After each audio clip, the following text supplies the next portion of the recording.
So we've talked about the origin of light from blackbody radiation. Basically, something is warm, the molecules are jiggling back and forth, and that's causing light to be emitted.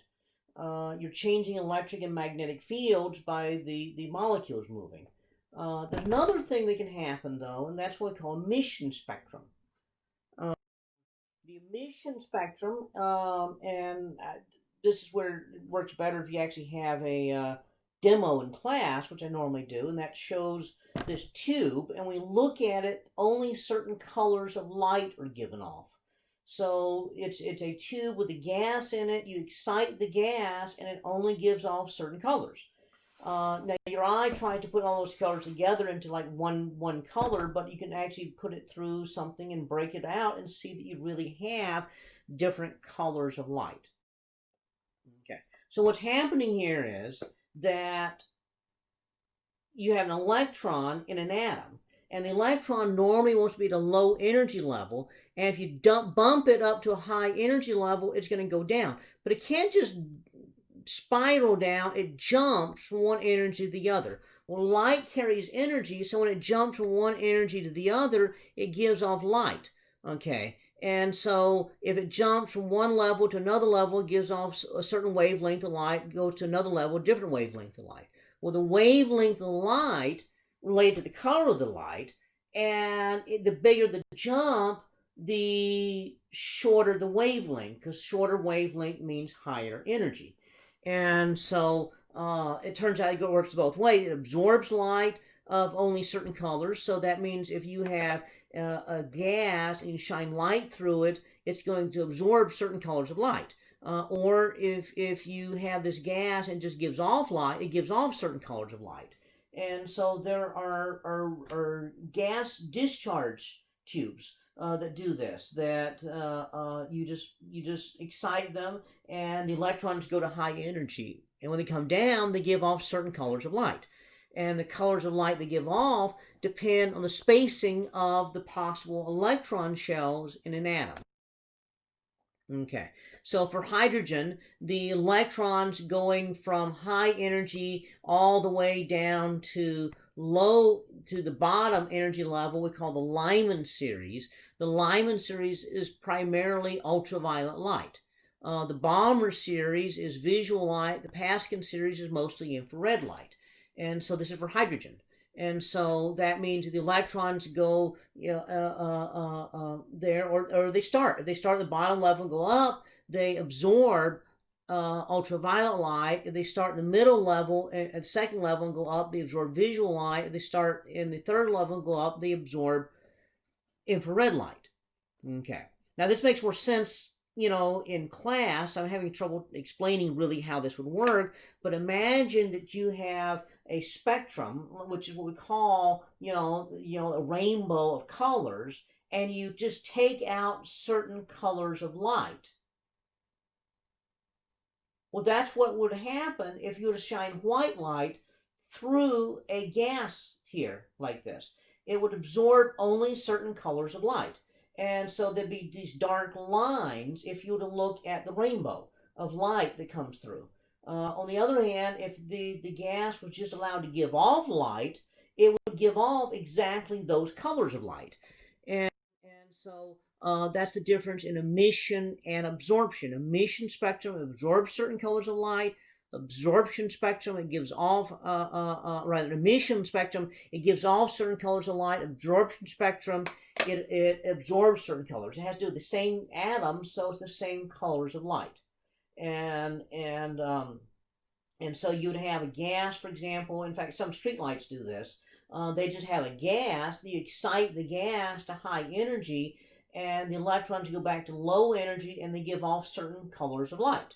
And as they give off certain colors of light, your eye tries to put that together to make it look white. It's not really white because you actually tell there's only certain colors of light being given off. But that would be a hot gas gives off certain colors of light, and we call that an emission spectrum. All the molecules are bouncing around giving off light anyway, so just because it's hot, it gives off all different colors of light. Okay, But if it's not hot and giving off certain colors of light because it's excited, you only get these certain spectral colors. Now, if you take this rainbow here and pass it through the same gas here that's cool, you get dark colors. Now, that actually is something that's measurable, and we can do this on campus if we had a lab set up to do that. We can't do that here this summer because we're doing the coronavirus thing and not coronavirus, but we're doing the well, I guess it's coronavirus. We're staying home here, and we're not able to do that, but we could actually do this and actually demonstrate the different kinds of light. But what would happen is that the different colors of different sort of things would give off light differently. Okay, so one thing we discover is that every element in the periodic table has a unique set of colors of light because the electrons are all arranged differently. So that means you could shine light through that each one of these areas give off certain colors of light or to absorb certain colors of light. So that way you could tell what something is made out of. And so this was a huge step forward. And this is how they started figuring out what the sun's made out of.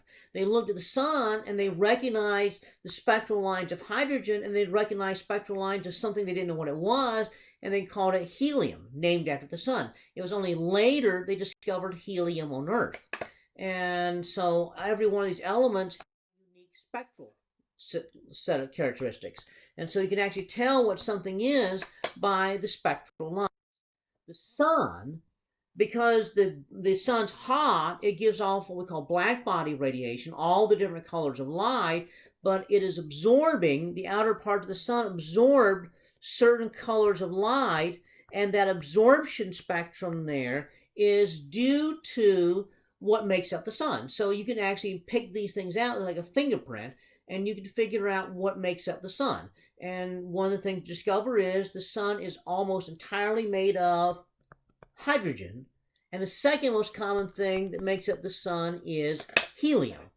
And so the sun is hydrogen and helium, and then everything else makes up just a very small percentage of the sun. So the sun is mainly made of two gases, hydrogen and helium.